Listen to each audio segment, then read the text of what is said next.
Hello students, आज हम class 9 maths chapter 1 number system के बारे में पढ़ेंगे।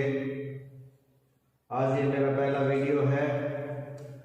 जो भी कुछ मैं समझाऊंगा उस वीडियो को ध्यान से सुनना है और उसको प्रैक्टिस करनी है कॉपी में।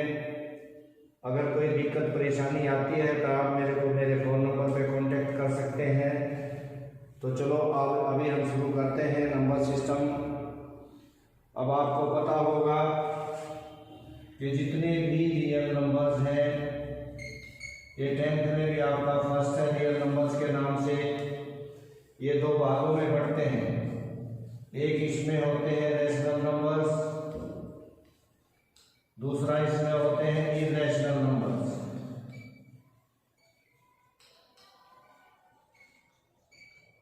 अब हमें ये समझना है कि रैशनल नंबर्स कौन से होते हैं और इर्रेशनल नंबर्स कौन से होते हैं। इस बात पर हमें विशेष ध्यान देना है, क्योंकि अभी इसको सीखोगे तो 10th क्लास में भी ये आपको फर्स्ट चैप्टर रियल नंबर्स के नाम से है, जो अच्छे से समझ आ जाएगा। अब रैशनल नंबर्स के अंदर क्या क्या आता है? Integers, whole numbers, natural numbers, ये सभी रैशनल नंबर का एक पार्ट है।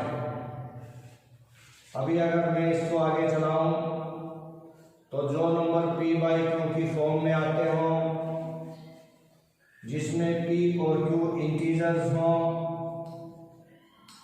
और q 0 के इक्वल ना हो, ऐसे नंबर्स को हम रैशनल नंबर्स कहते हैं।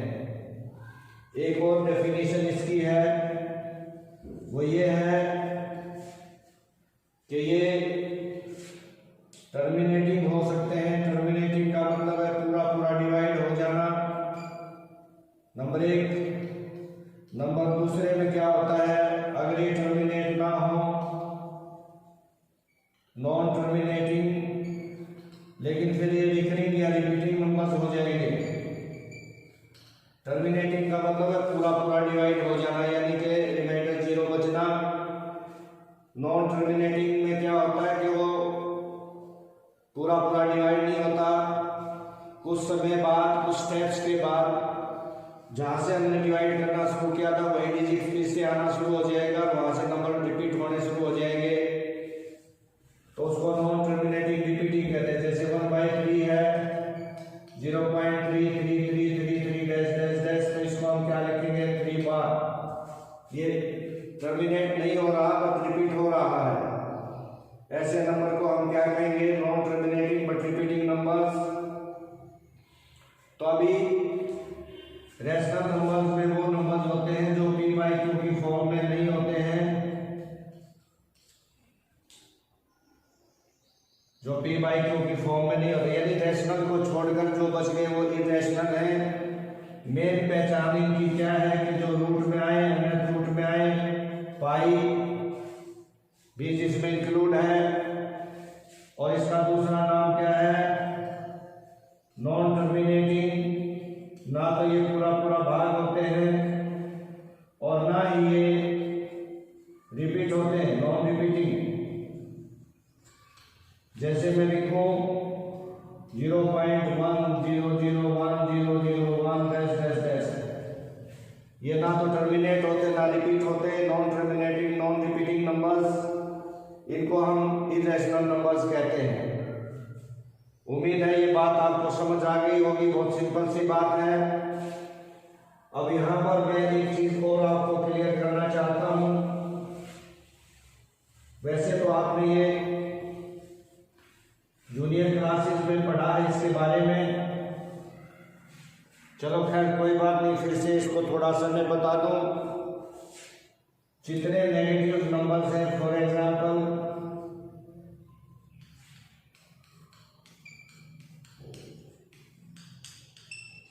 ये सभी के सभी इंटीजर्स होते हैं। नेगेटिव नंबर्स, 0, पॉजिटिव नंबर्स, सारे नंबर्स, इनमें 1 का डिफरेंस होता है। जैसे -3 में 1 जोड़ोगे -2, -2 में एक जोड़ोगे -1, -1 में एक जोड़ोगे 0, 0 में एक जोड़ोगे 1। इस तरह से नंबर एक के डिफरेंस से बढ़ते चले जाते हैं, सक्सीड होते चले जाते हैं। इनमें एक का डिफरेंस होता है। अब अगर मैं यहां से ले लूं इतने नंबर्स को, ये सारे के सारे नंबर्स जो थे ये इंटीजर्स थे, लेकिन अगर मैं इतने हिस्से को ले लूं तो ये होल नंबर्स हैं। अब आप देखो होल नंबर्स इंटीजर्स का एक पार्ट है, और अगर मैं इतने हिस्से को ले लूं, इतने हिस्से को 0 भी छोड़ दूं तो ये नेचुरल नंबर्स है, प्राकृतिक संख्याएं हैं। इवन नंबर, ओड नंबर सभी इन्हीं के अंदर आते हैं। प्राइम नंबर, कंपोजिट नंबर सभी इन्हीं में आते हैं, नेचुरल नंबर्स में ही आते हैं। तो उम्मीद है ये पॉइंट आपको समझ आ गया होगा। लो अब हम एक्सरसाइज 1.1 की ओर बढ़ते हैं। सबसे पहला क्वेश्चन क्या है? Is 0 is a rational number? क्या 0 एक रैशनल नंबर है? Yes, 0 is a rational number. तो कहता अगर है तो right it in the form of p by Q, तो इसको p बाई क्यू की फॉर्म में लिखिए। तो पहला आंसर क्या है कि हाँ 0 एक रैशनल नंबर है। पहला क्वेश्चन है क्या 0 एक रैशनल नंबर है? अगर है तो क्या आप इसे p बाई क्यू की फॉर्म में लिख सकते हैं? यहाँ लिख सकते हैं 0/1, 0/2, 0/3 डैश डैश डैश 0/n। इन सब की वैल्यू 0 होती है। एक बात याद रखना, 0 ऊपर होगा, कोई भी डिजिट नीचे होगा तो उसकी वैल्यू 0 होती है। लेकिन अगर ये इस तरह से हो जाए तो इनकी कोई वैल्यू नहीं होती है, नॉट डिफाइंड होते हैं। इसको दिमाग में बैठा लीजिए। तो 0 को हम p बाई क्यू की फॉर्म में लिख सकते हैं। ये पहला क्वेश्चन था एक्सरसाइज 1.1 का। अब दूसरे क्वेश्चन की ओर बढ़ते हैं हम। ये कहते हैं 3 और 4 के बीच में 6 रैशनल नंबर बताइए। Find 6 rational numbers between 3 and 4। अब देखिए नंबर लाइन में हम देखें तो 3 और 4 के बीच में 3.1, 3.2, 3.3, 3.4, 3.5, 3.6, 3.7, 3.8, 3.9 and 4। अब अगर मोटा मोटी इससे बात करेंगे तो 9 तो ये हो गए।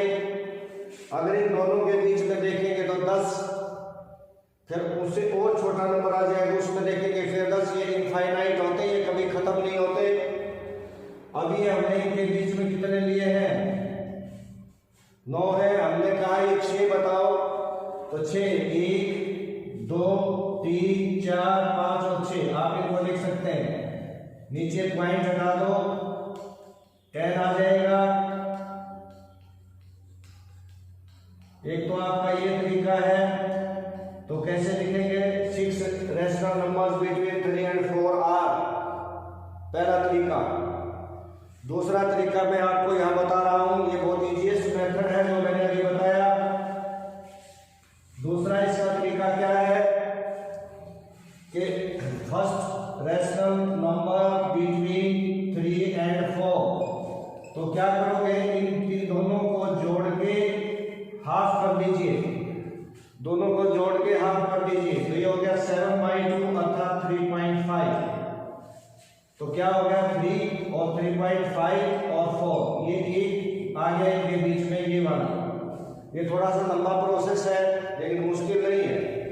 अब सेकंड रैशनल नंबर बिटवीन, अब या तो इन दो के बीच में लो या इन दो के बीच में लो, 3 and 3.5। तो क्या होगा वही चीज, 3 + 3.5 6.5/2 3.25। अब ये अगला क्या आ गया 3 3.25 3.5 and 4। इस तरह से निकालते जाइए। अब ये 2 हो गए, फिर तीसरा इन 2 में ले लो इनको, या इन 2 को लेकर के बीच में, ठीक है। और एक तीसरा मेथड जो मैं आपको बता रहा हूं वो भी समझ लीजिए। वो ये है कि जितने भी रैशनल नंबर आपने निकालने हैं, जैसे पहला नंबर 3 है, 3 के नीचे एक वैल्यू रखो 7 और ऊपर भी 7 रखो ताकि ये बैलेंस रहे। क्यों 7 से 7 घटा तो 3 बचा। तो अब हम इसको क्या लिख सकते हैं 21/7। इसी तरह 4 के नीचे भी आप 7 लिख सकते हैं, ऊपर 7 से मल्टीप्लाई 28/7। एक फालतू लिखिएगा, इन्हें 6 पूछा है, 6 रैशनल नंबर तो एक ज्यादा लिखिएगा। अब इससे आगे तो हम लिखेंगे 6 rational numbers between 3 and 4 are. इसके आगे क्या है 22/7, 23/7, 24/7, 25/7 और 26/7 और 27/7। ये भी इनके बीच में 6 रैशनल नंबर बन जाएंगे। मैंने 3 तरीके बताए, इनमें जो भी आपको आसान लगे आप उसको कर सकते हैं, समझ सकते हैं। अब हम आगे बढ़ते हैं। अगला क्वेश्चन है कि 5 रैशनल नंबर बताओ 3/5 और 4/5 के बीच में। कितने बताओ 5। तो मैंने अभी बताया तरीके कि इसको अगर 5 बताने हैं तो 6 से गुना कीजिए। तो 3/5 इज इक्वल टू, नीचे इक्वल होना चाहिए, ध्यान रखिए। अगर इक्वल नहीं है तो एलसीएम लेके इक्वल कीजिए। 3/5 इंटू 6, ऊपर भी 6 तो नीचे भी 6। हमने इक्वल तो करना पड़ेगा ना, बैलेंस बनाने के लिए हमें दोनों तरफ ऊपर भी और नीचे भी। अब 5 rational numbers between 3/5 and 4/5 are. इसके आगे क्या आएगा 19/30, 20/30, 21/30, 23 करके आप लीजिए 5 रैशनल नंबर इस तरह से आपको मिल जाएंगे। अब क्वेश्चन नंबर 4 में ट्रू फॉल्स पूछा है इसने कहा है कि every natural number is a whole number. पहला 4 का first part, every natural number is a whole number. अभी मैंने बताया था कि होल नंबर 0, 1, 2, 3, 4 ऐसे आते हैं, 0 से शुरू होते हैं, ये होल नंबर होते हैं। और नेचुरल नंबर 1 से शुरू होते हैं। तो मैंने कहा every natural number is a whole number. क्या ये नेचुरल नंबर होल नंबर का पार्ट है कि नहीं है? तो लिखोगे yes it is true, it is true. दूसरा है every integer is a whole number. Every integer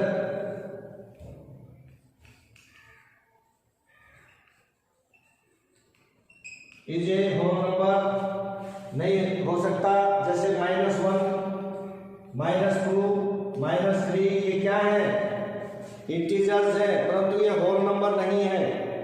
तो हर एक इंटीजर होल नंबर नहीं होता, लेकिन हर एक होल नंबर इंटीजर होता है। तो ये हो गया फॉल्स। और सी में इसने क्या पूछा तीसरे पार्ट में, every rational number is a whole number. नहीं, ये भी फॉल्स है क्योंकि 1/2 क्या है रैशनल नंबर है, परंतु ये होल नंबर नहीं है। तो मैंने आपको एक्सरसाइज 1.1 खत्म करवा दी, इसकी बेसिक चीजें भी आपको बता दी है। तो उम्मीद है कि आपको ये समझ आ गया होगा। आप इसकी प्रैक्टिस कीजिए और कुछ बुक्स में जो एग्जाम्पल हैं आप उनको रिवाइज कीजिए। अगर कोई प्रॉब्लम आती है तो आप मुझ पर मेरे फ़ोन नंबर पर कांटेक्ट कर सकते हैं। Thank you, have a nice day.